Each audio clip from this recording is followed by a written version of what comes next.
bem-vindo ao primeiro vídeo desse canal. Primeiramente eu vou me apresentar. O meu nome é Ricardo Mazzoli. Eu trabalho com desenvolvimento de sistemas desde os meus 18 anos, o que faz algum tempo. E com Python especificamente eu trabalho desde 2009. Em 2012 eu abri a minha primeira empresa de desenvolvimento, que está funcionando até hoje, e trabalha exclusivamente com Django, um framework para programação web utilizando Python. Nesse canal eu vou postar inicialmente um curso de Python para ajudar você que quer utilizar essa linguagem nos seus projetos. E para começar o nosso curso, vamos conversar sobre como ele vai funcionar. De um modo geral, nós teremos um vídeo de aula que será postado nas segundas-feiras aqui no canal.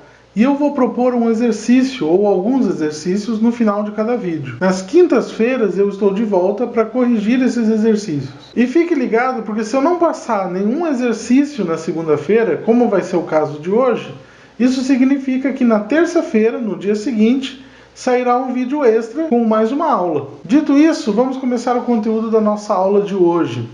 Hoje eu vou mostrar para vocês como instalar e configurar o Python e alguns outros programas necessários que nós vamos utilizar ao longo do curso no Windows. No Linux, o Python já vem instalado por padrão na maioria das distros, mas se esse não for o caso da sua distro, procure nos repositórios oficiais dela, que com certeza tem uma forma bem prática de instalar. Eu costumo dizer que programar é como jogar xadrez. É muito importante que você saiba que a torre anda sempre em linha reta e o cavalo sempre anda em L.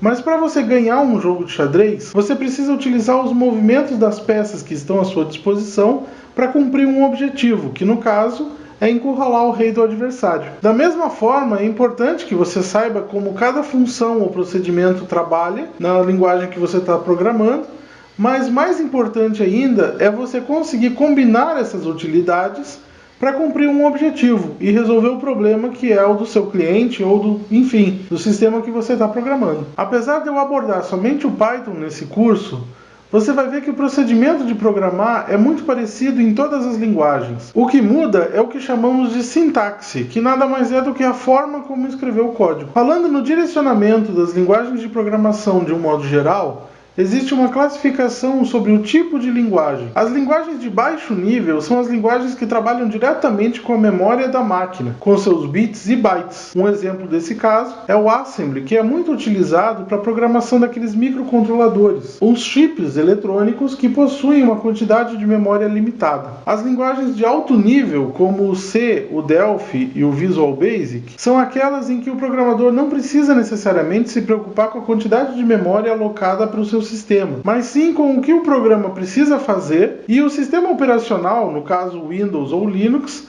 é que vai se encarregar da tarefa de alocar a memória e gerenciar isso tudo. Mas um problema das linguagens de alto nível é que muitas delas possuem determinadas características na sua sintaxe que dificultam um pouco a vida do programador, o que faz com que ele perca um foco no problema que ele precisa solucionar e passe a se preocupar mais com a sintaxe em si. Então surgiram as linguagens chamadas de altíssimo nível, que é nisso que o Python e uma outra linguagem chamada Ruby se enquadram. Essas linguagens, além de terem a questão que eu já citei da sintaxe ser simplificada, elas também têm funções específicas que também ajudam bastante o programador, como é o caso, por exemplo, da ordenação de uma lista, de um vetor. Com isso, o programador fica focado somente naquilo que interessa, que é seguir com o que é importante para o projeto. Com relação ao Python especificamente, existe até um termo, que é o modo pitônico de programar, ou seja, um modo prático e com poucas linhas de código. Então vamos colocar a mão na massa aqui, vamos começar as nossas instalações. A primeira coisa que você vai fazer é entrar nesse site aqui, python.org,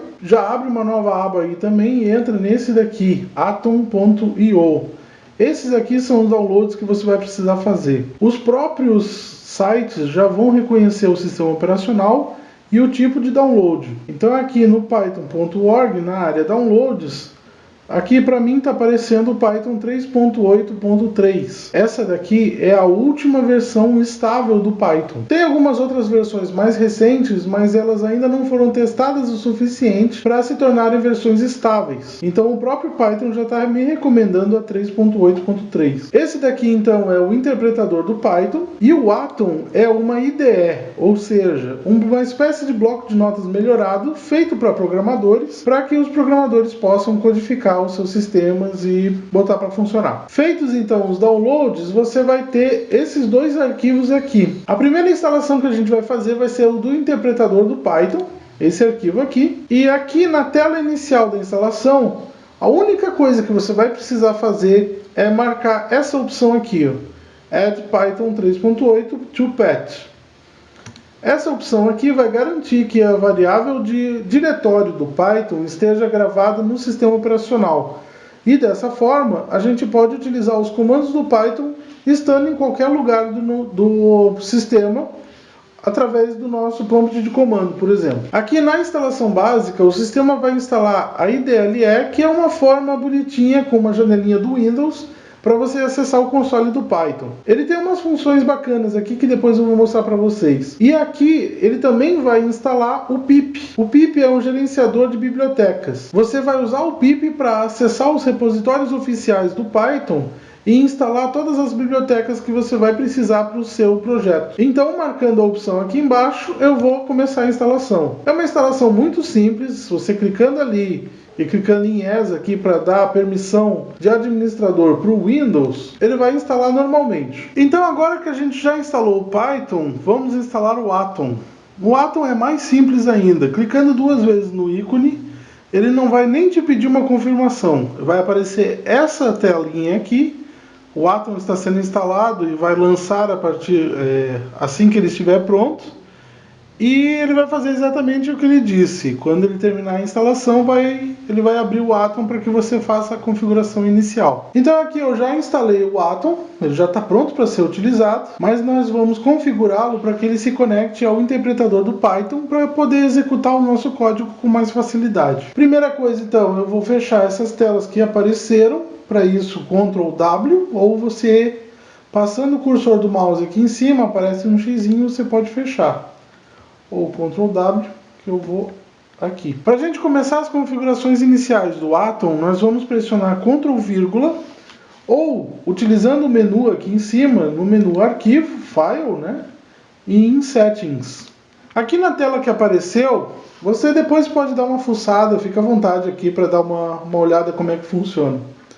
Mas nós vamos agora instalar, aqui na aba Install, nós vamos instalar alguns plugins que nós vamos utilizar. O principal plugin que nós vamos instalar aqui é o Atom Python Run.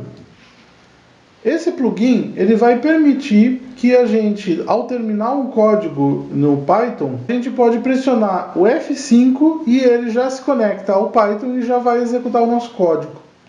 Então, para instalar, eu só preciso clicar no botão Install aqui do lado. E ele já vai baixar da lista de repositórios oficiais do Atom e instalar o plugin no meu computador. Uma dica é você tirar um tempo para dar uma fuçada aqui também na lista de plugins. Tem muita coisa aqui que vale bastante a pena e é bem legal. Mas tome cuidado com os plugins que você instala, porque alguns deles não são estáveis o suficiente.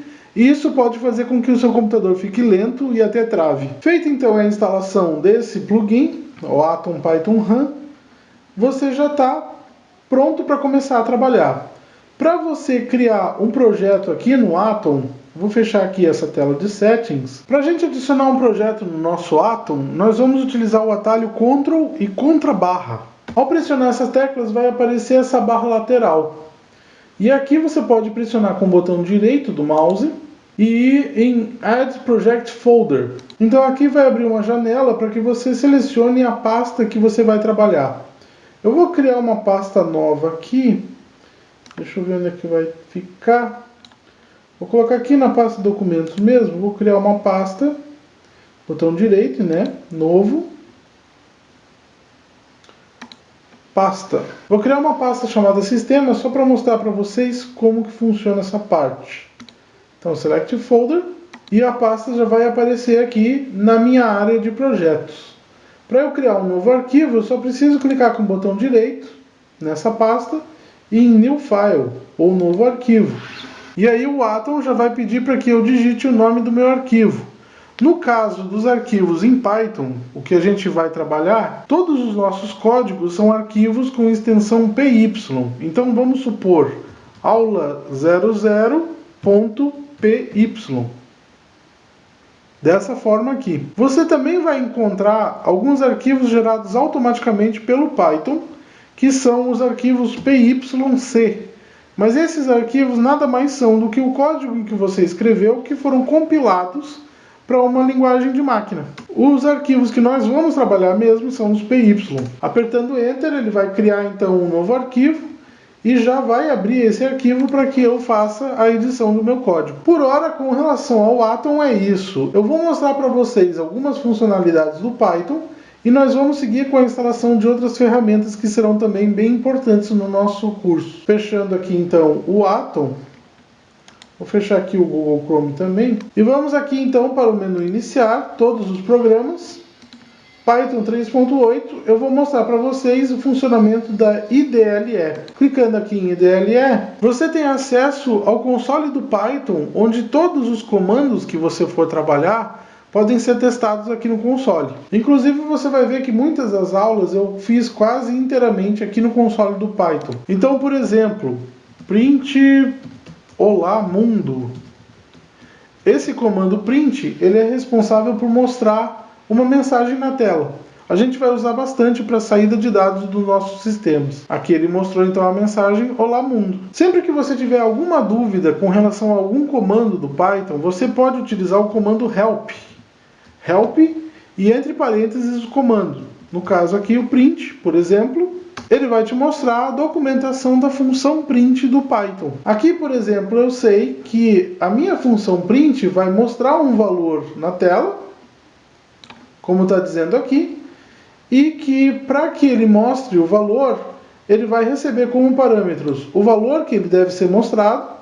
Esses reticências significam que eu posso mostrar vários valores, ou seja, eu poderia escrever print olá, entre aspas, vírgula, mundo, entre aspas, e ele mostraria essas duas sequências de caracteres, olá e mundo. E alguns outros parâmetros que são opcionais, mas que também têm as suas utilidades. Como, por exemplo, o meu parâmetro end, que vai plotar na tela um contrabarra n ao final do meu comando print. Esse contrabarra n nada mais é do que uma quebra de linha. Então a gente pode ver aqui que depois de mostrar a mensagem Olá Mundo, ele deu uma quebra de linha e o console do Python começou a ler a partir da linha seguinte. Muito bem, eu vou finalizar aqui então o console do meu Python. E nós vamos para o prompt do MS-DOS, onde nós vamos continuar as configurações que a gente precisa fazer. Aqui no prompt do MS-DOS, a próxima instalação que eu vou fazer vai ser o do meu VirtualEnv. O que é um VirtualEnv? O VirtualEnv nada mais é do que um ambiente virtual de desenvolvimento. É uma pasta dentro da sua máquina real que vai guardar uma instalação do Python e as instalações das bibliotecas pertinentes a um projeto, mas isso tudo vai ficar organizado nessa pasta e não vai interferir, por exemplo, a configuração do Python original na sua máquina real. Para a gente fazer a instalação do VirtualEnv, nós vamos usar o pip dessa forma: pip espaço install espaço VirtualEnv.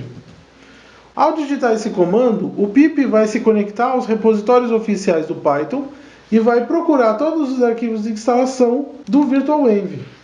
Apertando Enter, então, aqui ele já está fazendo a instalação. Para eu verificar quais são as bibliotecas que eu tenho instaladas na minha máquina, eu vou usar o comando pip espaço list. Dessa forma aqui. Então, como você pode ver, ele acabou de instalar o VirtualEnv na versão 20.0.21. Se você quiser, você pode dar um comando pip install --upgrade pip.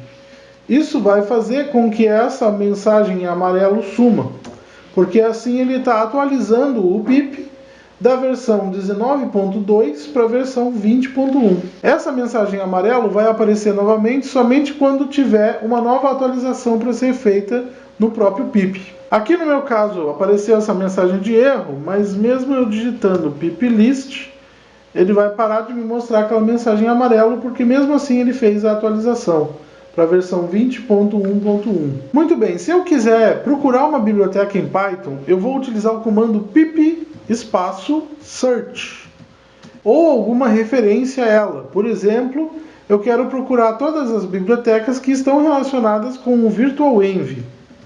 VirtualEnv, ele vai me mostrar tudo o que tem nos repositórios oficiais. Vou colocar aqui em tela, uma tela maior para a gente poder ver. Essas bibliotecas todas são bibliotecas que estão relacionadas com a VirtualEnv e que estão disponíveis para serem instaladas. A próxima biblioteca que eu vou instalar então é o VirtualEnv Wrapper Win. Então pip install VirtualEnv Wrapper -win é o nome da minha biblioteca. Esse VirtualEnv Wrapper Win, ele serve para facilitar o uso da minha criação e do trabalho com VirtualEnvs, que são aqueles ambientes virtuais de desenvolvimento. Como é que eu faço para utilizar? Vou apagar aqui a minha tela. O primeiro comando que eu vou mostrar para vocês é o mkvirtualenv. E aí espaço o nome da sua VirtualEnv. Sistema, por exemplo. Aqui, ó, ele está dizendo que ele vai criar o diretório envs para guardar todas as minhas VirtualEnvs, todas as VirtualEnvs que eu vou criar e vou trabalhar com elas. E aí ele faz a criação do diretório sistema dentro dessa minha pasta envs aqui, na pasta do meu usuário, na pasta geral do meu usuário. Depois que eu fiz a criação da minha VirtualEnv, ele ativou a VirtualEnv e ele me mostra isso mostrando o nome da VirtualEnv aqui no canto, entre parênteses, antes do meu prompt. Então aqui você sabe que você está trabalhando dentro da VirtualEnv sistema. Agora veja só, se você der um pip list aqui dentro de sistema, você vai ver que as bibliotecas instaladas são basicamente as necessárias para fazer o pip funcionar. O que isso significa?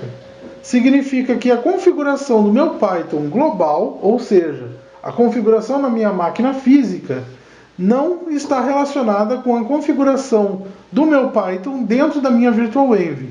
Eu posso aqui, então, utilizando o comando pip, então pip install, eu posso instalar uma outra biblioteca. Vamos instalar, só para exemplo, para mostrar para vocês como funciona, a biblioteca requests. Essa biblioteca é responsável por realizar requisições a servidores web e fazer conexões do seu código em Python com um servidor web, baixando dados desse servidor, que poderia ser, por exemplo, o conteúdo do seu banco de dados, o resultado do último jogo de futebol que está disponível na internet, a programação do cinema da sua cidade, e por aí vai. Nós vamos trabalhar com requests mais para frente em uma aula específica aqui nesse curso. Vou então fazer a instalação do meu request, minha biblioteca.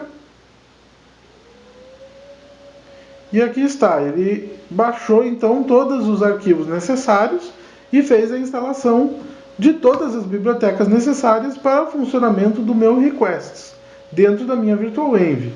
Se eu digitar Python aqui, eu vou acessar o console do Python, exatamente como a gente viu na IDLE antes, mas agora no prompt de comando do MS-DOS. Aqui então, eu posso, utilizando um comando, importar a minha biblioteca requests. Então, import requests. E aqui, como ele me retornou um novo prompt no meu console do Python, isso significa que o comando import requests foi executado com sucesso. Para mostrar para vocês como é o funcionamento de uma VirtualEnv, eu vou sair aqui então do meu Python, do meu console do Python, né, com o comando kit, abre e fecha parênteses. Aqui eu estou voltando para a minha VirtualEnv. E eu vou sair da minha VirtualEnv com o comando deactivate. Dessa forma aqui. Aqui eu já estou voltando para a configuração da minha máquina real. Vou executar então o meu console do Python, aqui, e vou fazer o mesmo comando, import requests.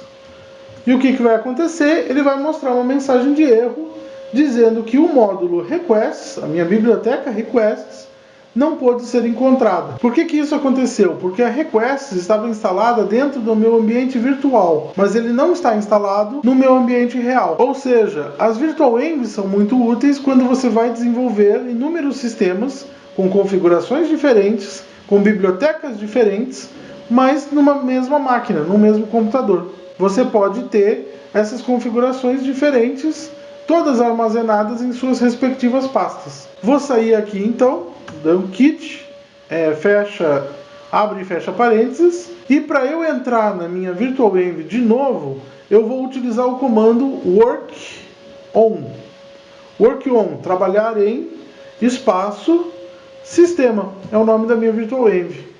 Dessa forma, eu estou entrando então na VirtualEnv novamente. Vou dar um pip list aqui, só para mostrar para vocês que o meu módulo request está instalado dentro da minha VirtualEnv. Vou sair da VirtualEnv de novo, utilizando o comando deactivate, e vou excluir a minha VirtualEnv. Como é que eu faço isso? rm virtualenv, dessa forma, e o nome da VirtualEnv que você quer excluir, sistema. Pronto, a VirtualEnv foi deletada. Se você digitar work on sem escrever o nome de uma VirtualEnv do lado, ele vai listar quais são as VirtualEnvs que tem disponíveis para que você possa trabalhar nelas. No caso aqui eu não tenho nenhuma. Vou criar de novo a minha VirtualEnv sistema só para mostrar isso para vocês. Então mk virtualenv sistema. Aqui ele está criando a pasta sistema. Posso até mostrar a pasta aqui no meu diretório de VirtualEnvs. Aqui na minha pasta do usuário, a pasta geral do usuário, eu tenho esse diretório envs aqui. Nesse diretório vai ter a pasta sistema, que vai conter todos os arquivos da minha VirtualEnv. As bibliotecas que eu instalei estão todas aqui, que no caso são as bibliotecas para o funcionamento do pip e do Python normalmente, né? Só para mostrar ali, eu vou instalar de novo a minha biblioteca requests. Então pip install requests, aqui ele já está criando as pastas para o funcionamento da minha biblioteca requests. Aqui estão todas as pastas e a biblioteca em si está nesse diretório aqui. E finalmente, digitando work on, você tem ali na lista, aparece a minha VirtualEnv sistema, que está disponível para ser utilizado. Vou apagar a VirtualEnv novamente. Aqui. E pronto.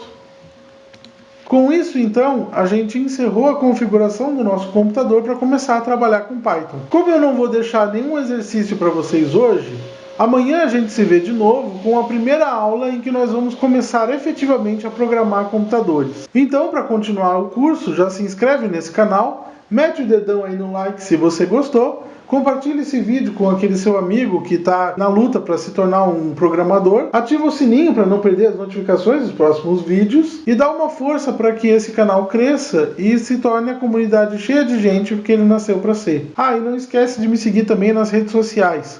Eu vou deixar o link delas na descrição desse vídeo. Um grande abraço e até o próximo vídeo.